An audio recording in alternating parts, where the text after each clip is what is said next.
Good evening, everyone. I'm sorry that we've been a little delayed. We are just waiting for our Facebook event is going to be going live.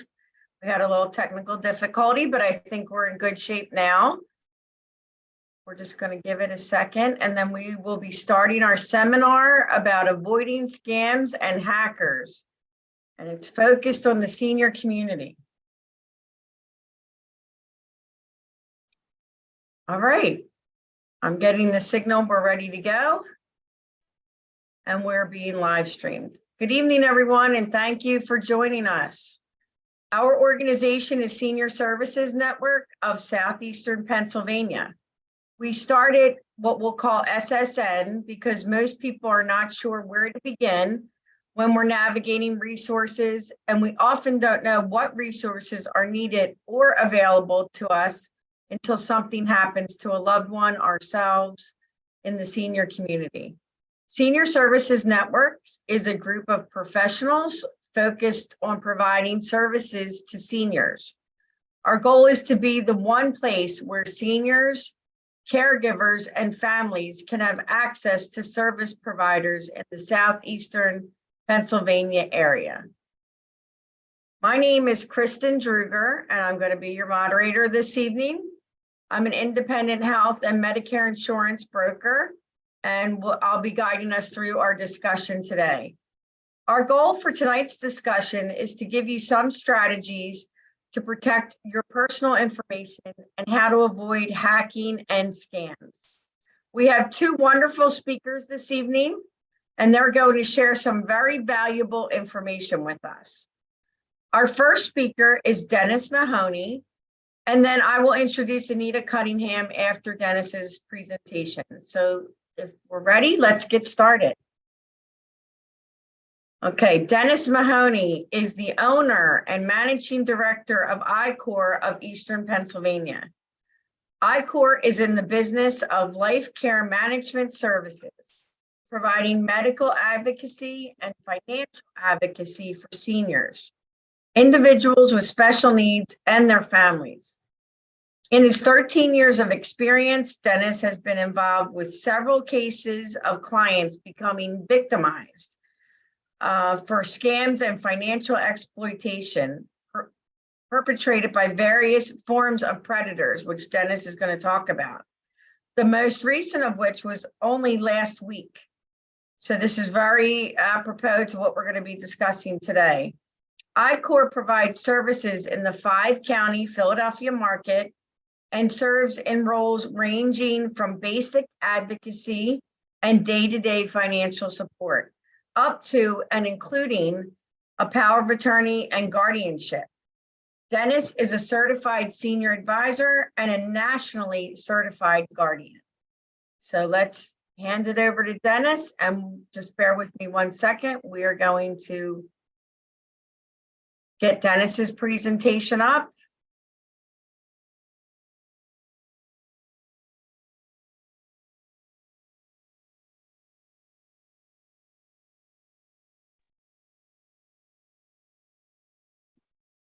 Okay. We're going to start at the beginning. Right, you're doing. Okay, Dennis, are we ready? Right. Victory. Okay, here we go. Thank you, Kristen, for the nice introduction that I wrote yesterday for everyone. But it is a pleasure to be here this evening and talk a little bit about a really serious and germane topic of protecting our loved ones from predatory behavior and financial exploitation. It's a complicated topic that plays in everyone's world pretty much every day, and I think we'll have a good talk about some of the things to be aware of, look for, and hopefully some remedies to have. The presentation goals, pretty much what does a predator look like? Understanding the motivations behind predatory behavior. Understanding the victim's feelings, because that often gets overlooked as a factor in this whole process. Way to stop a violation that's in progress, and then some strategies to mitigate predatory behavior. And the question is, can you spot the predator?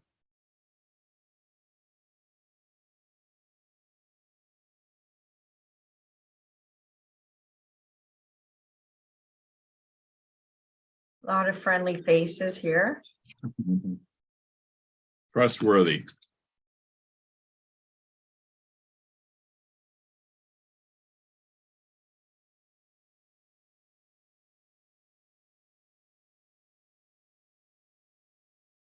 Okay. The answer is possibly all of the above, because given the right conditions, everyone has the potential to be a predator. Quite often, most likely will be adult children or spouses, and they have a history of substance abuse, medical, physical isolation, or other issues that are causing them to seek out and exploit a victim. And who's likely to be a victim? What are some of the key risk factors that are involved in this process? One is dementia. Obviously, where the client has a substantially higher risk of falling victim to others. Social isolation, people who are regularly lonely are also at an increased risk for financial exploitation. Functional limitations. They often need or looking for a source to help them with their life. And sometimes they make bad choices about who's there to help them and assist them in that process. And then chronic health conditions, similarly, they need help. There's a natural instinct to be independent as long as possible, but it just makes them increasingly vulnerable to those who might try to take advantage of them.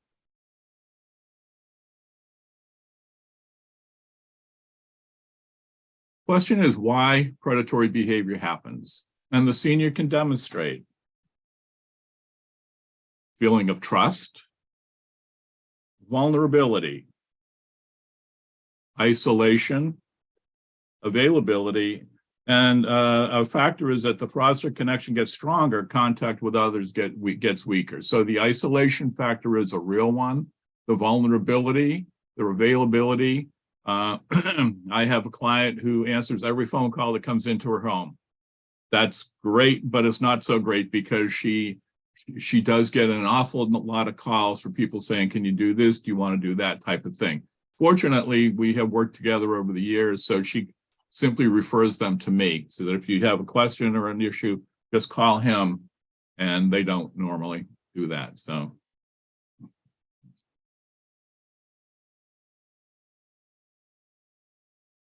Process of victimization starts by grooming, starts with a slow and incremental progression. Gaining people's trust over time often leads to the kind of relationship that causes so many of the issues that are out there. Isolation of the victim and creation of dependency and fear, where the victim doesn't have family, doesn't have friends, doesn't have close family or friends. And then this person comes into their life one way or another and solves some of those problems for them, makes them feel dependent on them. And then it translates over to a fear of losing them as someone that they can depend on. So it's a process. It's a process that is inexorable and creates a lot of distress for the seniors, both getting them in and then trying to get rid of them as well.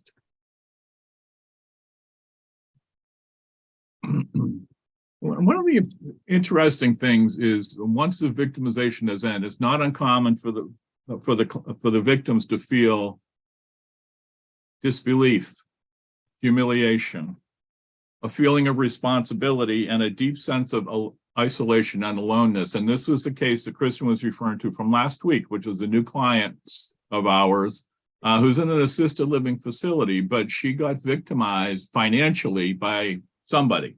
And I don't actually know all of the details yet, but I met with her last Wednesday, and all of these characteristics were clearly there with her. She was humiliated.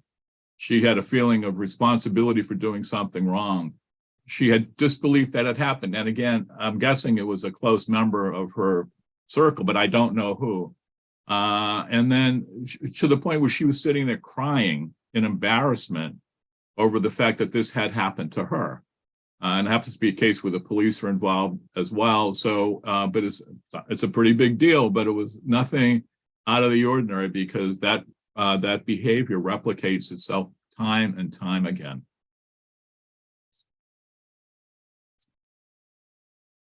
And she, again, let's use her as an example as a victim. And she was embarrassed. She was afraid. She was had many issues, but we were there to respect her privacy. It's not something where this is being broadcast to the other people. We're demonstrating understanding of her situation, not being judgmental on how it possibly had happened to her.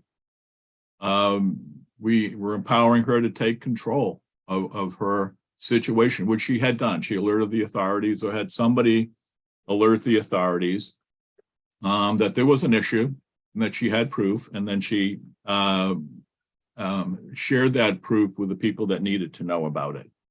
So that it was, but it was gentle. She was very embarrassed, and it was the kind of situation where we were going hand in hand to help her get to a good outcome and a good solution.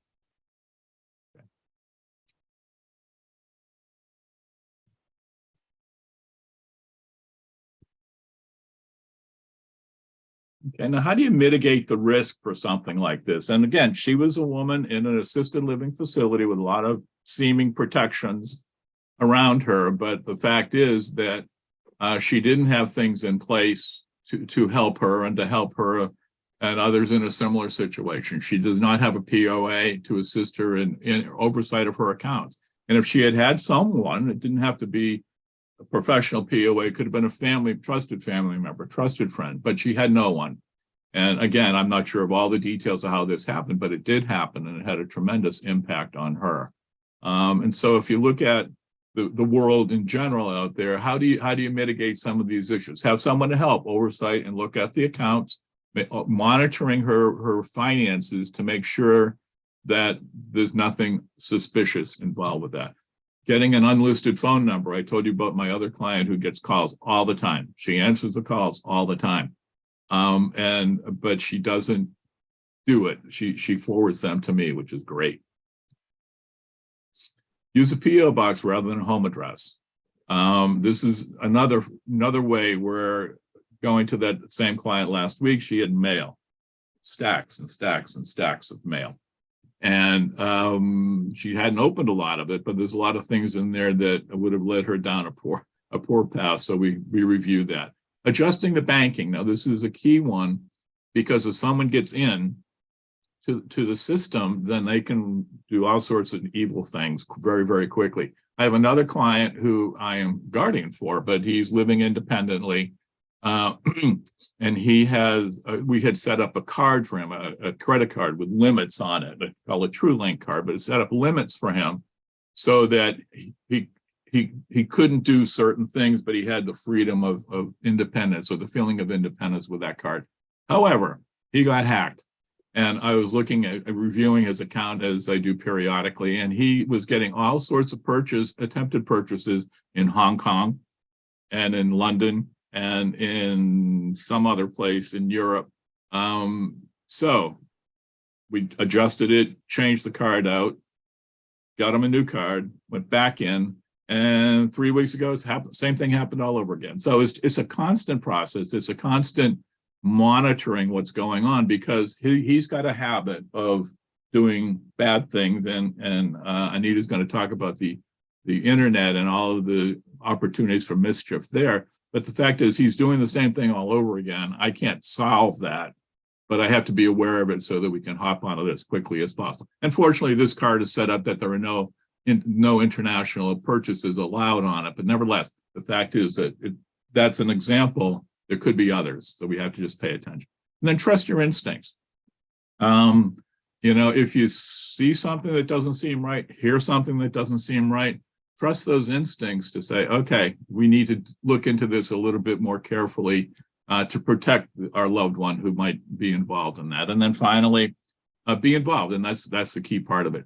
That's not always easy to do, particularly in the COVID age. It's not as easy to do as it had been in the past. That's easing a bit, but it is still, the challenges are really there for everyone to be involved to the level that they would like to be and would be beneficial for their loved one.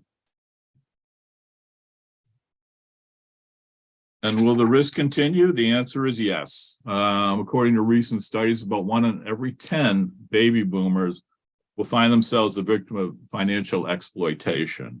It can come in many forms. It can come from family members, caregivers, perceived friends, internet, etc. So there's each case of financial exploitation is unique, but the responses from the victims are universal, as we had discussed before. It is just something we all need to share the responsibility and to be aware of and to be alert to and to take action where action is required. And this is me. So if you have any questions, you want to talk about a particular individual case, something like that, feel free to give me a call and reach out to me, and happy to talk. Thank you, Dennis. That was very informative. I'm going to introduce Anita. Let me get Anita. I'm going to get our webinar up, and then we will be going. Okay, can everyone see that? Does it look good?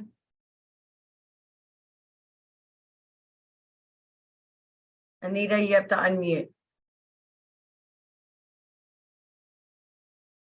Can you unmute, Anita? Yep, I am unmuted. Okay, and you can see the screen, right? Yes. Okay, so let me do your introduction and then you can take it from there. So Anita Campbell's the owner and president of Campbell and Associates, a computer company that's been in existence for 37 years. They assist companies and individuals in purchasing computers, fixing computers, analyzing hardware, and all your software needs. Although Anita has specialized in software training most of her career, she has focused on seniors in the last 5 years.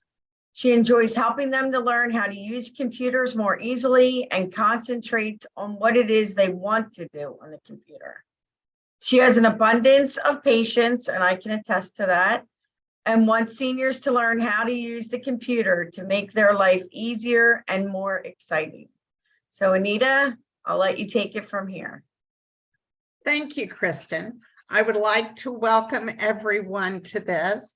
I think now more seniors than ever have computers because of COVID. There were so many advantages to having a computer as in order to be able to communicate with family and friends, that most of them, if they had not had one before, ended up using one during that time.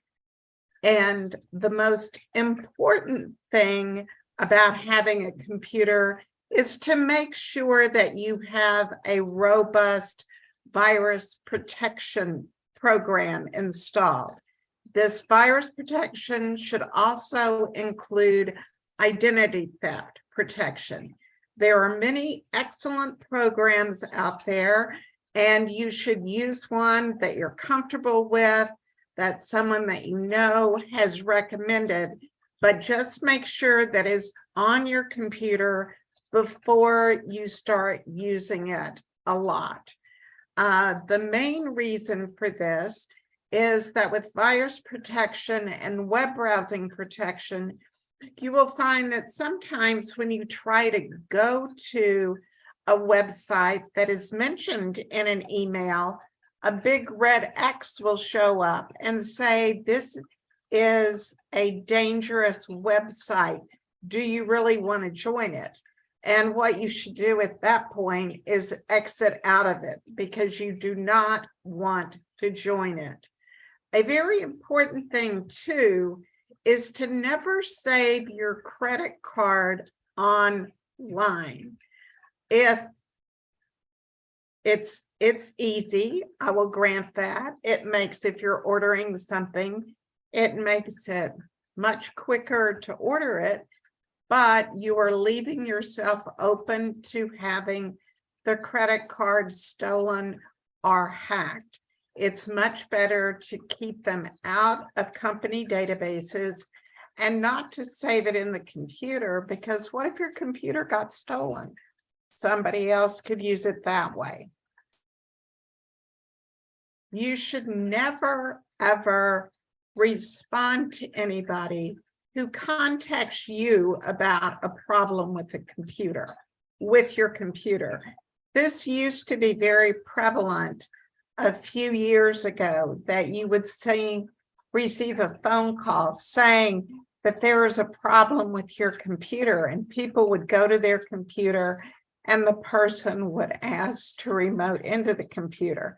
Well, if you stop to think about it, how could a person that isn't in your home know that you're having a problem with your computer? They were going strictly on statistics that most people have a computer and then most people have PCs. Excuse me. If you have contacted Dell or Hewlett-Packard or Microsoft or somebody connected with the computer because you are having a problem, then it is perfectly all right to use their method of having them remote into your computer so that they can solve a problem or see what you are doing. But never join one that calls you. You make the contact, not them. In fact, Microsoft, when they access your computer, will not even move the mouse. They will tell you what to do, but they do not interact with your computer directly. What these people really want to do is to get into your computer, to access your information, to install tracking software, or to insert a virus. So just hang up. If you receive an email about a problem with one of your accounts, such as say Comcast, Verizon, AOL, your bank, just delete it. If you check the email address, excuse me, you will probably find that it is someone's name at gmail.com rather than Verizon.net or something like that. What they are doing is that there's generally a link that they want you to click, and that takes you to their own website rather than the company website. I had this happen to me a couple of weeks ago. I got an email from Infinity saying I hadn't paid my Comcast bill. Well, I knew I had because it's an auto pay and it comes out every month. I went into Comcast.net, checked my account, and sure enough, everything was up to date. The biggest issue currently is phishing attacks, and that's phishing.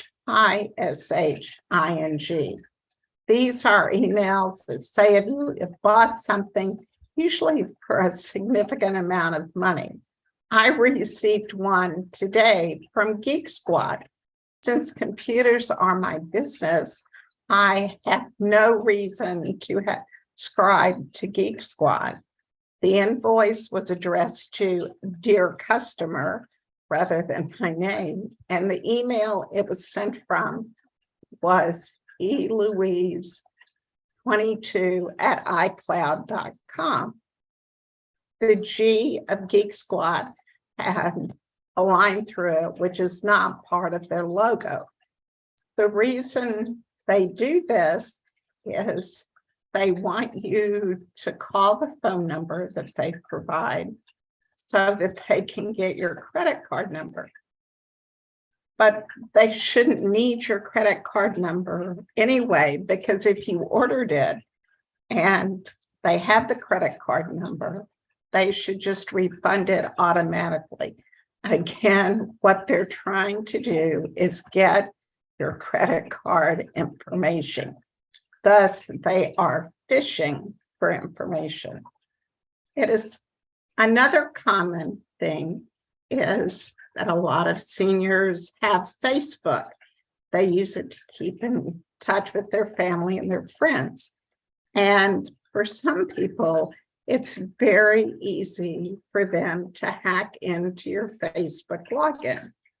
This happened to me personally, and there's really nothing you can do to prevent it, but you can get your login back and the perpetrators cut off by contacting Facebook. I did this late one evening when I found out about it, and it was back in my possession by the next morning. The reason I found out about it and what they're trying to do is message your friends.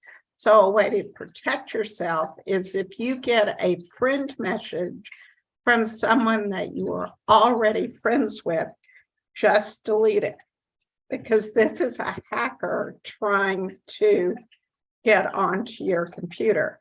And what they do is they contact you through Messenger. You're really not seeing their Facebook feeds, but they want to message you. And how I found out that I had been hacked was that friends were calling me because the imposter was saying things to them that were really out of character for me. But I must say that Facebook dealt with it quickly, and it really was a minor issue. Your email address can be hacked as well. This is more of a problem because it influences more things. It's very easy to go in and create a new email address. And the best way to do that is usually creating an email address with a different provider, such as if you have an AOL address, get a Gmail address and make it different from the original one. That part is easy. The issue becomes that for a lot of websites, especially like for Amazon, your email address is your username. And everything is tied to that. Your orders are tied to that. That's your phone number. That's how they get in touch with you. And if you're not using that email address, you don't get what they are sending you.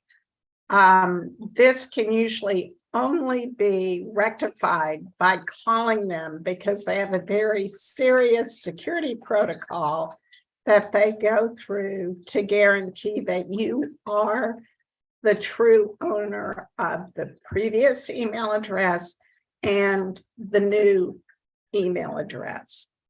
The other thing, and this is very similar to what Dennis talked about, is that if you have access to your banking account and credit card accounts online, these accounts should be monitored.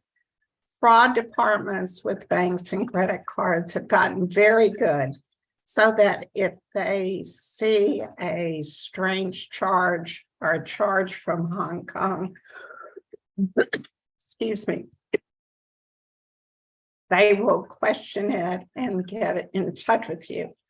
In November, my debit card was hacked twice. And the bank, the first time, there were some charges that got through, which the bank voided. And the second time, everything was caught.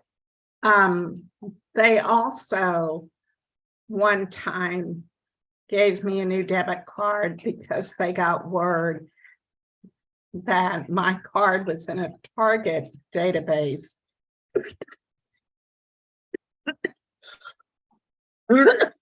Excuse me, and the Target database had been hacked. The other thing is, if you see an opportunity or a product online that is too good to be true, it probably is. When you go to the website, you will either be denied access because it is suspicious, or you will notice misspellings and awkward English grammar. Just exit out and do not give them any information. And never ever respond to emails from friends who want you to send them gift cards, or who want you to buy gift cards to give to them.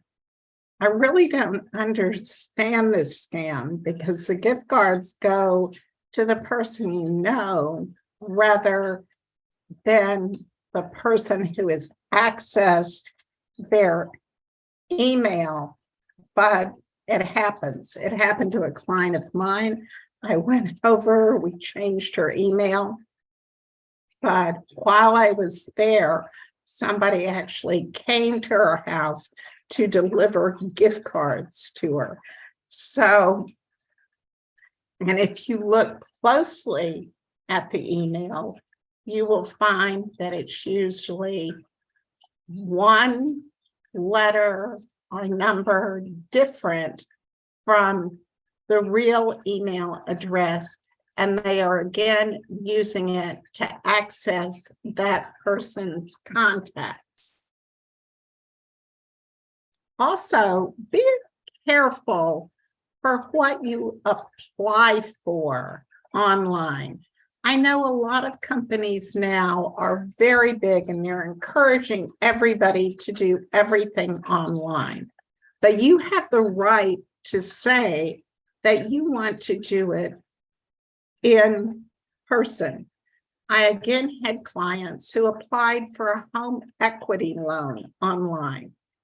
The husband's computer was hacked and someone stole $10,000 from their savings account. The bank refunded it, but there were some pretty anxious moments between when they discovered this has happened and they could get in touch with the bank. There's just sort of some common sense about what you want out there and what you want people to be able to easily get. The best advice I have to give you is to be vigilant. If you don't recognize an email address, delete it. It's like letting a call go to voicemail.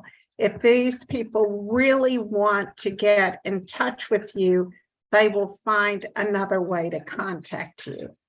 The government, your bank, your credit cards are not going to contact you through the phone or email and ask for your account information or your Social Security number. It just doesn't happen. Just like the IRS will always write you a letter, they're never going to contact you via email or on the phone. If you don't trust someone, tell them you will call them back or have something set up like Dennis has with his client, that you tell them to call somebody else that you trust to be able to figure it out. And last but not least, always back up your computer. You may say, I don't have anything important on my computer.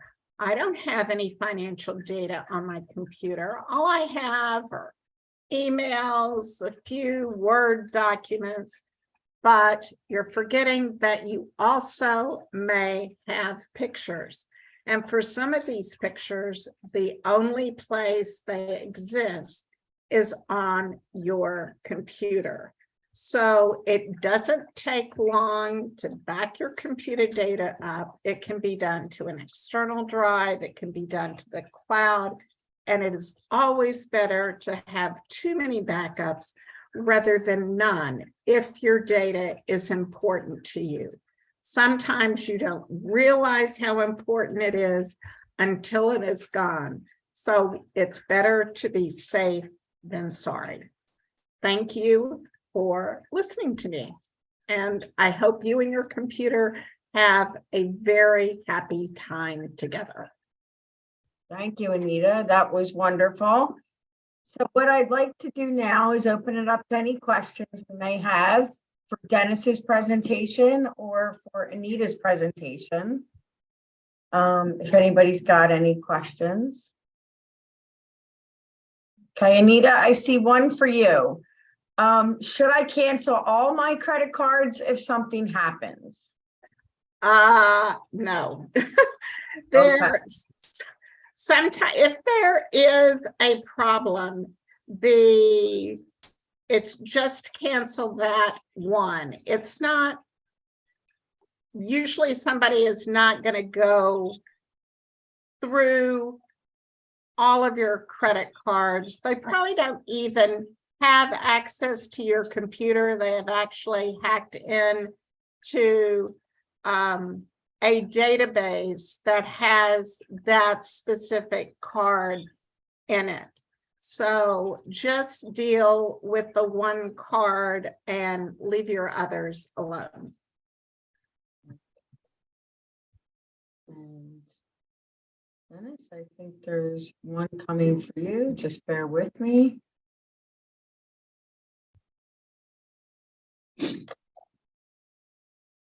All right, nope, it's another one for Anita.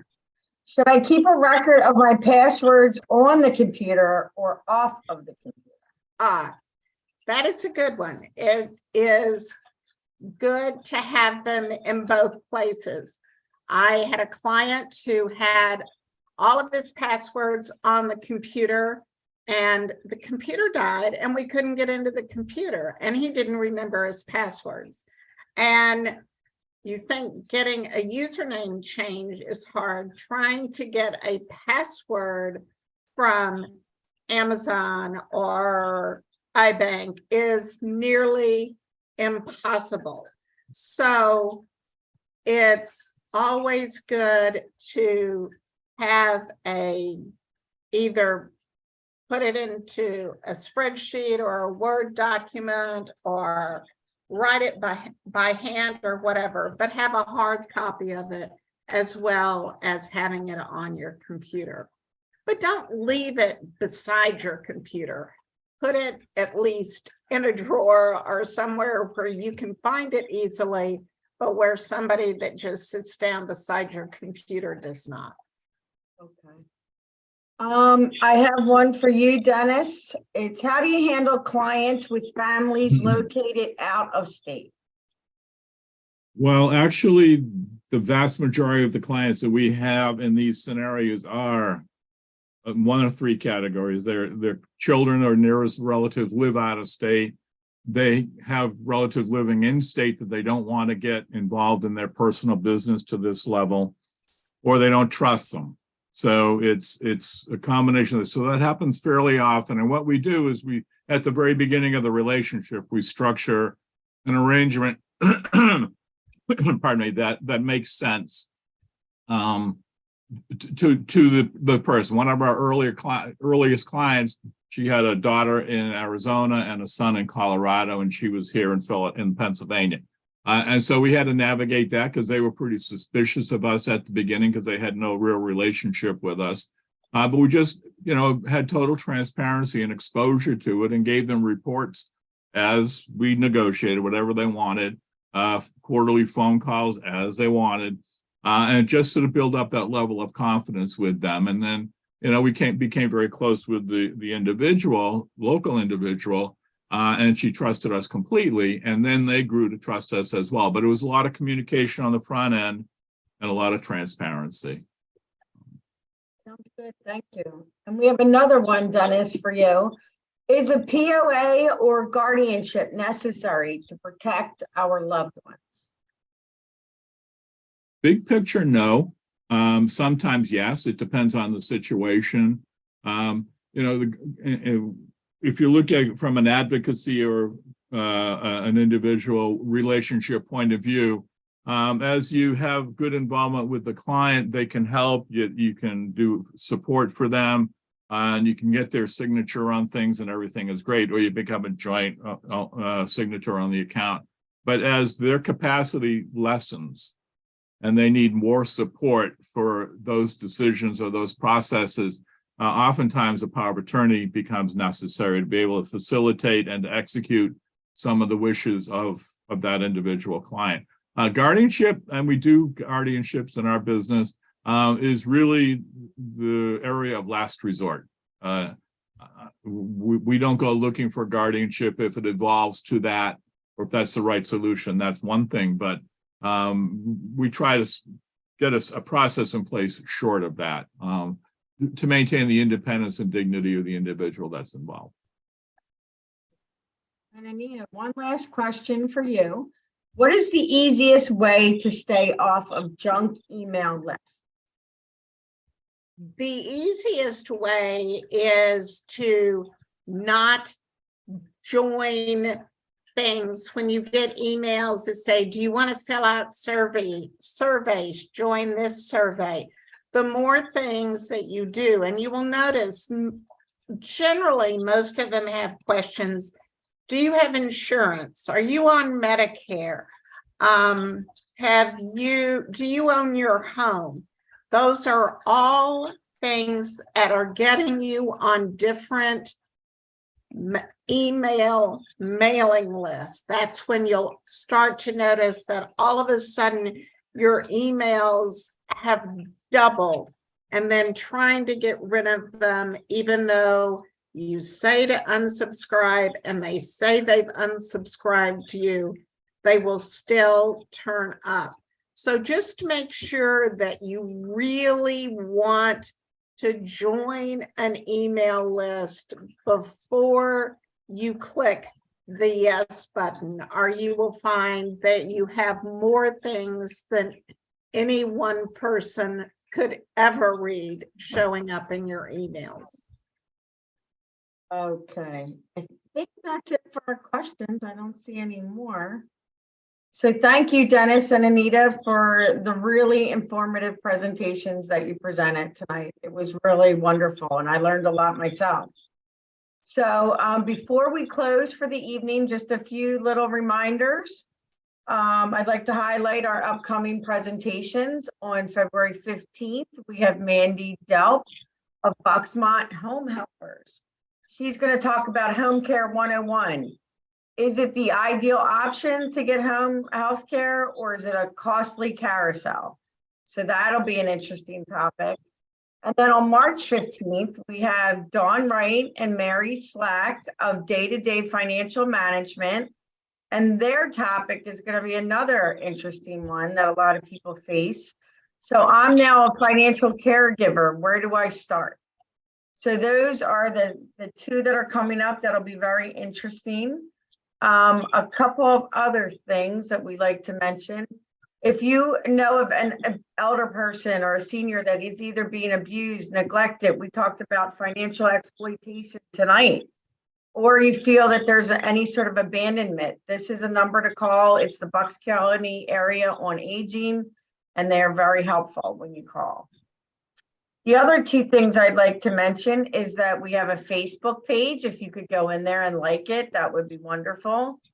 And if you would like to look at anything else, we have our website, which is seniorservicesnetwork-sepa.com. So we do have a very short 3-question survey that we would very much appreciate if you could complete.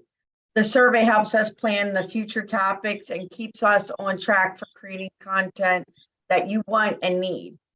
And then finally, we're happy to answer any questions that you may have had about any of the topics that we discussed tonight. You can go to our website and find the contact information for Dennis Mahoney and Anita Campbell. We're happy to answer any of those questions. You can reach out directly to anybody that you've seen on the presentation tonight. And until next time, that's it. We look forward to hearing from you and hope you, your family, and your loved ones will join us each month. Thank you and have a good night. Bye. Bye.